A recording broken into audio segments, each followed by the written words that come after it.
It's time for Branding Business, the only show that brings branding experts and corporate executives together to explore how branding your business can improve both your top-line growth and bottom-line performance. Brought to you by RiechesBaird. And now here's your host. Welcome to Branding Business with RiechesBaird. I'm Ryan Rieches, and I think you'll enjoy today's show as we'll cover best practices for branding a merger. So we have a great guest today, Alan Chapple, Director of Corporate Communications at Axiall Corporation, the new name for the recent merger between Georgia Gulf and the Commodity Chemicals Division of PPG. The result of this merger is a Fortune 500 sized company with $5 billion in sales and over 6,000 employees. RiechesBaird had the opportunity of working with Alan and Axiall's executive leadership team to define the new brand promise for this merged company, create its new name, identity, and website, then coordinate a staged approach at launching the new brand, both internally and externally. So I'd like to welcome Alan Chapple. Welcome to Branding Business. Thanks, Ryan. It's great to be here. We really appreciate the opportunity to continue to launch the Axiall brand and help people understand our brand story. Let me begin by saying that you were the point person on communicating this merger, both internally and externally. So with that viewpoint, I'd like to make a suggestion. Our listeners like to hear firsthand best practices and insights on specific topics. So under the topic of branding a merger, I'd like to take a very sequential look at the process that we went through and the outcomes that you experienced and hear from you what went really well, what you might have done differently, if anything. So let's kind of use that format as a process to guide this discussion. Kind of to set that up, even before we were hired, you actually coordinated a joint press announcement, where both CEOs spoke about the intent to merge these two public companies with the supporting strategic and financial rationale. Personally, I think this was very effective as it clearly told all parties, the financial marketplace, suppliers, and employees, the benefits of this merger. Maybe you can give some more insight to that very first announcement and strategic intent behind that. Sure. Well, actually, Ryan, if you back up a step, if you recall, we actually issued an RFP even prior to the merger. We've been working on the merger for several months. And before we were ready to officially announce it in mid-July of last year, we knew it was coming. We had to, begin to set some of the wheels in motion because we thought this might be a quick timeline between when we announced and when we got offered approvals to finally successfully conclude the merger and become NewCo. With that in mind, we issued an RFP asking for regional, national, and local branding companies to begin thinking about or to propose what they might do to come in and evaluate Georgia Gulf, which was one of the two companies that created the merger that now is Axiall. We wanted them to come in, evaluate our brand. We had successfully defended an unsolicited takeover bid by a competitor. So we were wondering if Georgia Gulf was still the appropriate name for this company post-takeover attempt. The name Georgia Gulf really is very restrictive. It doesn't tell you anything about our company, about our products, other than the fact that, we may be located around Georgia, around the Gulf Coast. So we wanted people to come in there and evaluate the Georgia Gulf brand and its relevance. We also knew that this merger was probably coming, and if that were the case, then this would give us a leg up on beginning the process of finding a branding company to help brand the new company. As far as the press release, I think that's a standard practice. We're both two publicly traded companies, Georgia Gulf, and then we're merging with the commodity chemicals business of PPG Industries. And so there was a lot of shareholder interest in the merger. So the press release really allowed both companies to discuss their goals and their rationale for wanting to do this merger. In the case of PPG Industries, they wanted to focus on paints and coatings, which they believe were their core businesses, and they wanted to leave the commodity chemicals business. For us, to avoid future takeover attempts, and for us to begin to do the things we need to do to create long-term shareholder value and to grow as a company, we needed a bigger footprint in commodity chemicals, specifically around the chlorine molecule. And so really that merger was a perfect marriage. So, the press release announced the intent to create this new Fortune 500 size company. And then at that point, we were in a position to really bring in the branding companies like yours to begin to help us understand who we were going to be when we grew up and how we wanted to present ourselves to the marketplace. Well, you're absolutely right. I remember following the press coverage, and yes, the announcement of the merger significantly changed the scope of that original RFP. And yet at the same time, it communicated the clear strategic benefit and intent of these two companies coming together. So let's talk a little bit about the process that you went through in selecting or evaluating a brand strategy firm. You began by organizing a selection committee comprised of both companies, which I think was smart. What were you looking for in a brand strategy firm? Well, first of all, we hadn't done this before. Georgia Golf has been Georgia Golf for about 28 years. PPG has been around for more than 180 years. So I don't think there was anybody who, among the executives or who were participating on the steering team, that had been through an exercise quite like this before. I'd like to think it was a little more scientific and thoughtful than maybe it was. But we started out just by doing a Google search of brand companies. Found a lot of companies were nationally known, some incredibly well known. The architects of household name brands, a lot of Fortune 100 companies. And we invited, several of those, including RiechesBaird, to submit an RFP. One of the things we really liked about RiechesBaird was the fact that you had so much B2B expertise, which is really where we play. We do have some consumer-facing products, but really we're a B2B company with commodity chemicals. We wanted companies like yours. We also invited some regional companies and some local companies. We thought that it was only fair to have a couple of Atlanta companies. We also wanted some smaller companies, hopeful that maybe we'd get some out-of-the-box thinking. Again, we didn't know what we were looking for, but we knew that at the end of the day, the right company would rise to the top. But we wanted to have enough breadth in the selection that we weren't getting 9 of the same potential company. Well, good. I appreciate you sharing that insight. Certainly, we as well try to play off our strengths as being a B2B firm focused on brand strategy. We believe in a very rigorous process with a significant emphasis on research.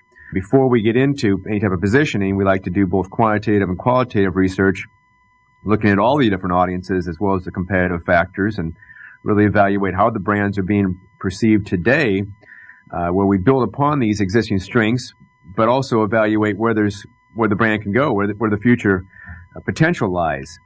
And as I described in very brief terms there, our process, where did you find the most benefit of the research phase? I think across the spectrum was beneficial because we learned a lot about ourselves. And, to back up one step, I think the fact that you did come in and wanted to and needed to do all that research also checked one of the boxes that we had, which was to select a firm that had little or previous exposure to Georgia Golf or PPG. We didn't want a company to come into this branding exercise with any preconceived notion about our company, prejudices or impressions about the companies or the products or the nature of our products.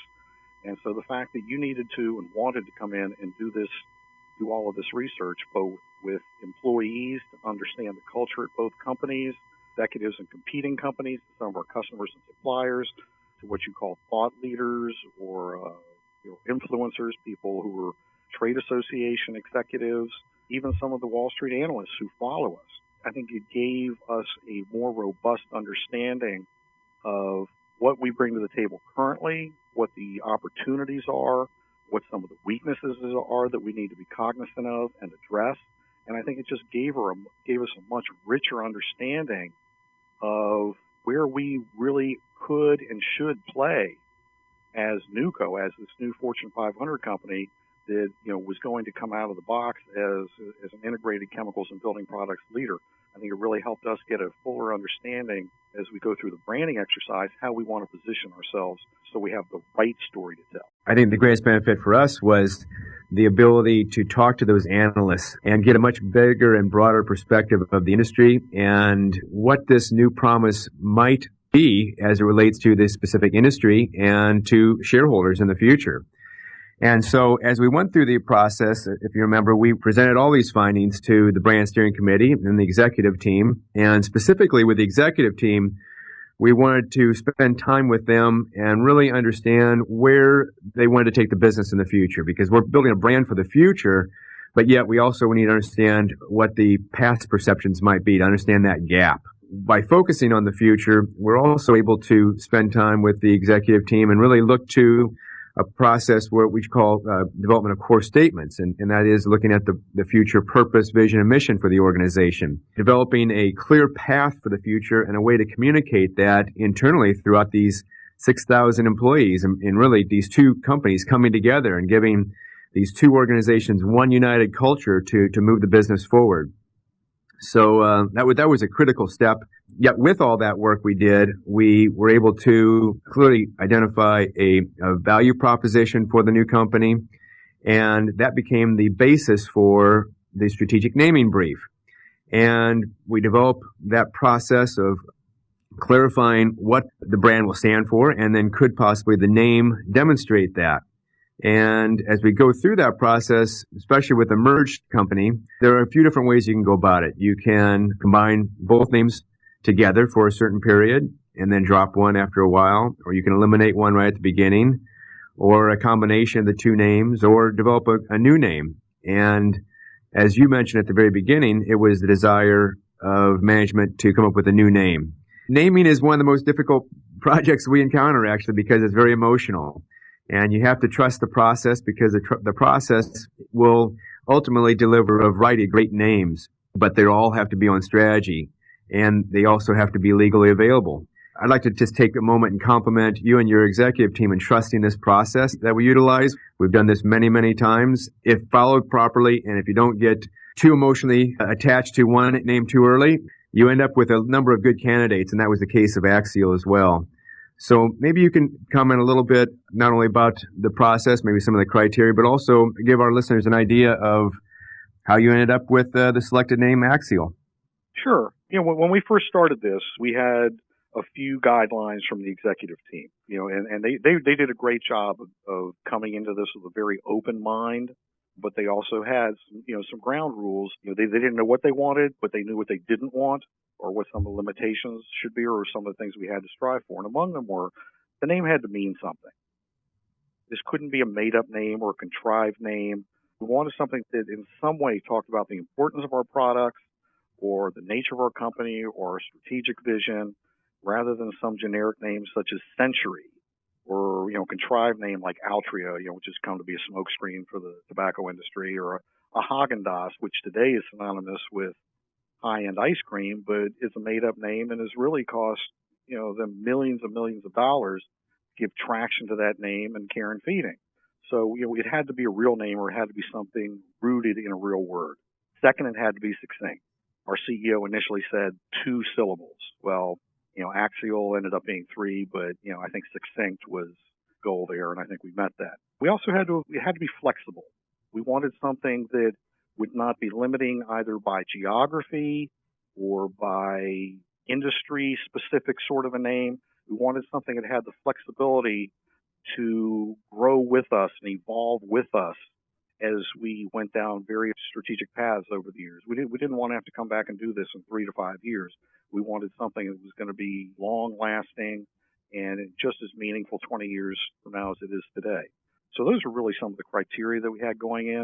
As far as the strategic process, I agree with Ryan. I think the looking at the vision, mission, and values, and then taking a step back and saying, even as a first step, what is your purpose as a company? And we've yet to really iron or nail down what the purpose statement, what the vision, mission, values are. The executives are still trying to finalize those, but they really did help give us some more focus. And it's interesting story. When we were pursuing the merger, we thought that the merger was going to be closed back in June rather than in mid-July as it was. And this deal is predicated on a tax mechanism called the Reverse Morris Trust. It creates a tax advantage situation for PPG Industries in this case. And if we did not use the Reverse Morris Trust, the deal likely would have fallen through. Well, as the merger talks dragged on, it looked like the RMT might be in danger. The Congress was looking at ways to help pay for the massive highway bill that was passed last summer. And one of the ways to help pay for it under consideration was the elimination of the Reverse Morris Trust. It wasn't going to raise much money, but by eliminating that tax treatment, it might be able to generate a few $1 billion for the federal treasury. U.S. Senator here in Georgia, Johnny Isakson, helped us preserve that. He went to Senator Max Baucus, Senate Finance Committee chairman, and got the senator to exclude any references to the RMT in the highway bill, thus preserving our ability to continue down this path. Well, in October, when Ryan and his group came in to present some finalists to the executive team, some naming finalists, and then to look at the vision, mission, value statements, and purpose statement, we invited Senator Isaacson in that day for a town hall meeting. He'd helped us prepare to launch this new company. We wanted to come in, and we thought it might be kind of neat to have him be there when we were presenting some of the finalists, given the fact that he preserved the opportunity for this merger to even happen. Well, he's sitting in the room listening to the discussion, the talking about what we do, the nature of our products, the environmental and sustainable aspects of our products. And the senator he sat back and he said, if you don't mind me saying so, I'm not in the chemicals industry. I'm a real estate person by trade. But it sounds to me what you guys do is really take naturally occurring elements and transform them into beneficial uses for society. And that was kind of an aha moment for the entire group, sort of an epiphany. And it really has kind of become our de facto purpose statement. And so I think just the fact that the research that Ryan's group did, the many discussions that we had with the executive team, and presenting the findings from the research to the executives, helping them understand the internal view, the external view of how people see our company and the nature of our products, and then even having third-party input really has helped shape the Axiall story, and I think really helped us decide on the Axiall name, because as we'll talk in a few minutes, I'm sure, about the name itself, it's the perfect name when you look at the entire story behind the brand.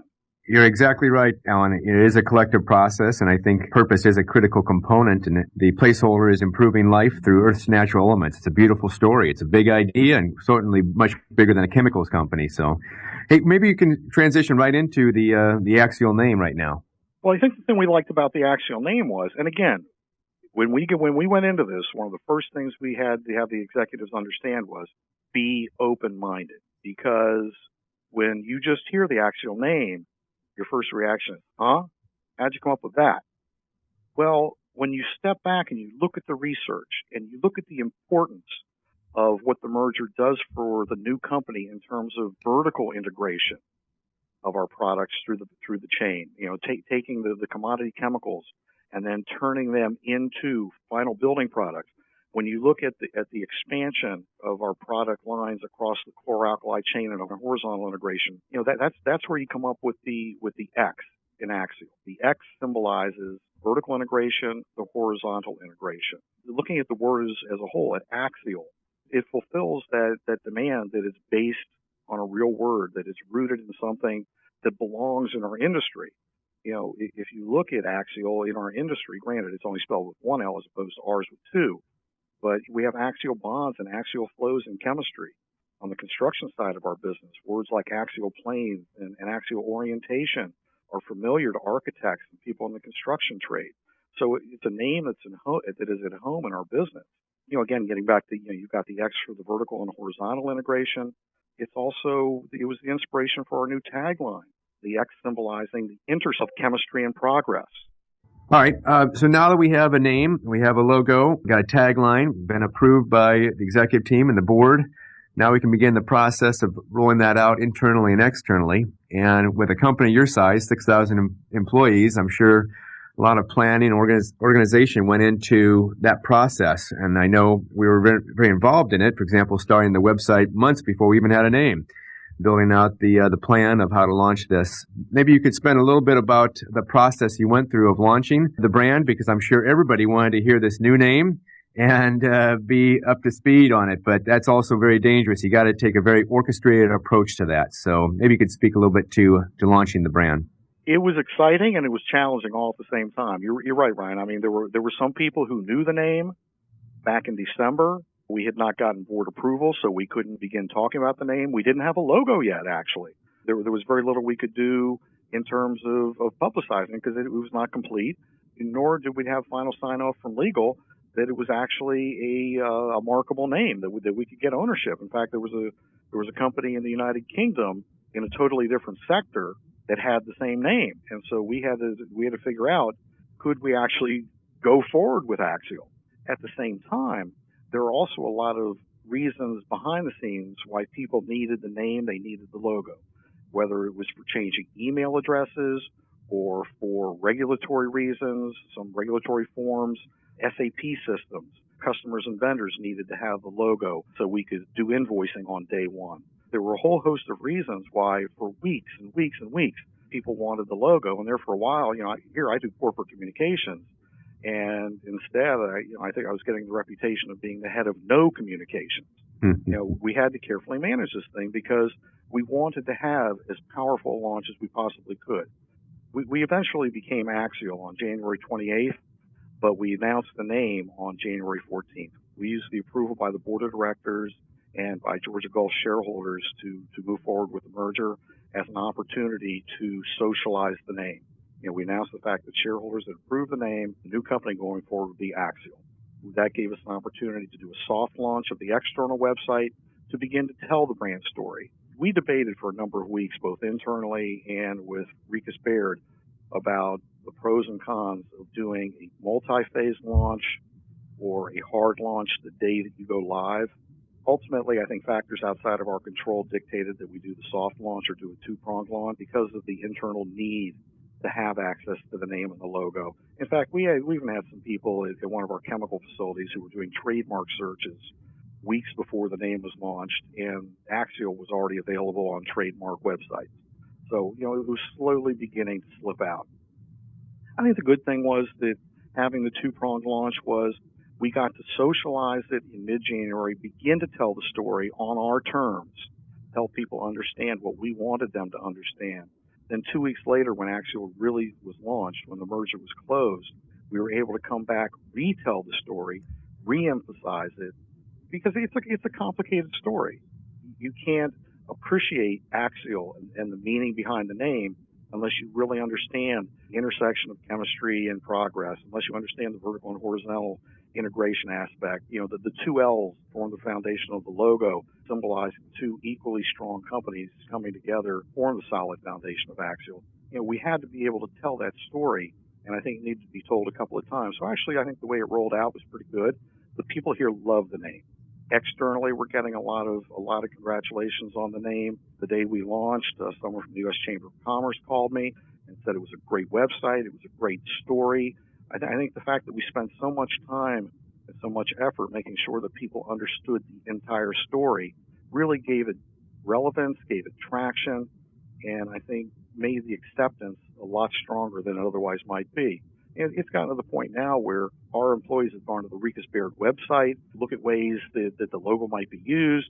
The graphic designers at RiechesBaird, as creative as they are, I think have taken a little bit of license, editorial license, and they've created things like a beautiful umbrella and a beautiful hat that we have not found a manufacturer who's able of manufacturing it yet. It's so complex and so beautiful and so intricate. So on one hand, it's great that our employees are chomping at the bit to wear the logo, to put it on stuff, to be able to use it. I think we've also got the challenge of managing their expectations, and so once again, in some ways, I'm finding myself being the head of the no communications department, having to be the brand police. Because one of the other things that companies need to realize that after you've launched this brand, a lot of people are going to be excited about it and they're going to want to use it. Well, you have to protect how it's used, otherwise it gets diluted. You end up with Rove and Maverick uses of the logo of the brand, and you really you end up undermining all of the hard work you've done to create a strong and enduring brand. Well, I think it was a great overview. I think you're absolutely right. Well, it sounds like you're getting really some positive feedback, both internally and externally, on the name, the identity, how it reflects the strategic positioning of the brand. Were there any unexpected surprises, benefits, or obstacles that you encountered during the process? I think one of the, and I don't know that it's unexpected because we get this all the time with the executives, but really it's time and scheduling. We were on a fast track with this, as you know.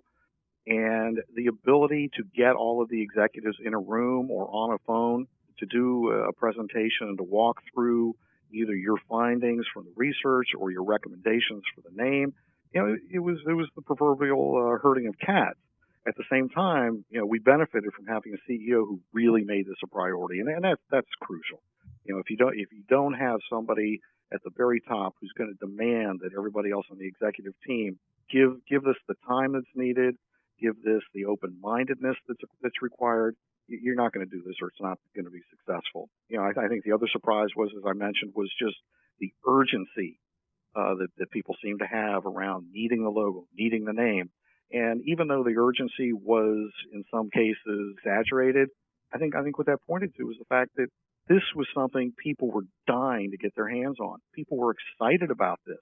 And I think that it just sort of symbolized the enthusiasm and optimism that the employees from both companies greeted the merger with. And the logo and the new company name just sort of was the symbol of their excitement. And I'm really glad that it's really been greeted the way that it has. I think the other surprise is, we looked at a lot of different ways to launch this thing, and, the executives didn't want to do everything. Some of it was because of cost. So there's some things that were recommended that we didn't get to do. On the other hand, if you're launching a new brand and you're more company out here listening to this, be creative.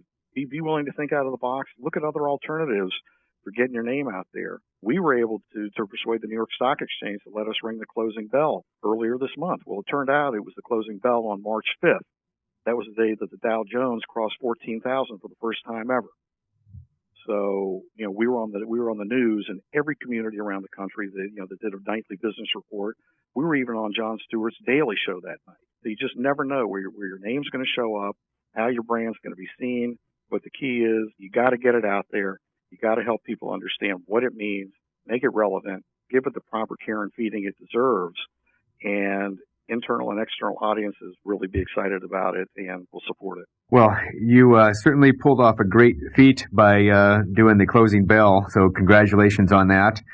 Incredible amount of coverage, and also the market obviously likes this brand and this new company as well. And you've had a nice stock appreciation both since you announced the merger, and then once the name was announced, it had significant run up as well. Clearly, there's some confidence behind this company. Yeah, obviously the financials and all of that has something to do with it. You have to look at the business part of this to understand why shareholders appreciate it. But the message in the brand strategy and the brand story, I think, also helps people understand that we've got a vision and we know what kind of a company we aspire to be. And I think that gives them additional confidence. Well, Alan, you've been a great guest. Really appreciate your time. Any final thoughts or insights you'd like to share for our listeners today? This is an exciting process. If you have the opportunity to do a brand strategy, don't take this lightly. It's going to take a lot of time. It's going to take a lot of energy. But if you can really get the dedicated time and resources of people who need to be involved with this, do as much research as you possibly can, come into this with an open mind, and are able to give it, like I said earlier, the care and feeding that it needs and it deserves, I think you'll richly benefit from a brand that really tells the story that you want to tell about your company, and that should be enduring and that supports what you want to do strategically for years to come. A great suggestion. If our listeners have any questions of you, how could they reach you? Would it be through your website or email? Email's the best way. It's first name, last name, Alan, ALAN, Chapple, CHAPPLE, at Axiall, AXIALL.com. Again, ALAN CHAPPLE at Axiall.com. Or you can visit our website at www.axiall.com. Love that short URL. Isn't it perfect? Well, I tell you what, one more thing real quick. The Axiall name is really nice too because it puts us at the top of a lot of lists. When you look at alphabetized lists, we're pretty close to the top. Well, Alan, thank you again for being a guest on Branding Business. That concludes our show for today. This is Ryan Rieches, and you've been listening to another edition of Branding Business with RiechesBaird. If you'd like to listen to past shows or read our blog series, visit brandingbusiness.com. Please share your comments as we can all benefit from the discussion and varying point of views. So for now, thanks for listening and stay focused, my friends.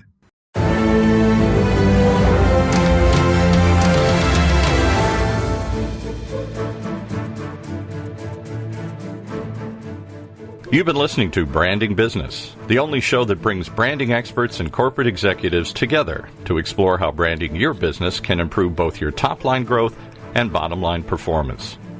To hear more, simply visit our website, brandingbusiness.com, or tune in next week to learn how you too can build your brand and move your business forward. Brought to you by RiechesBaird.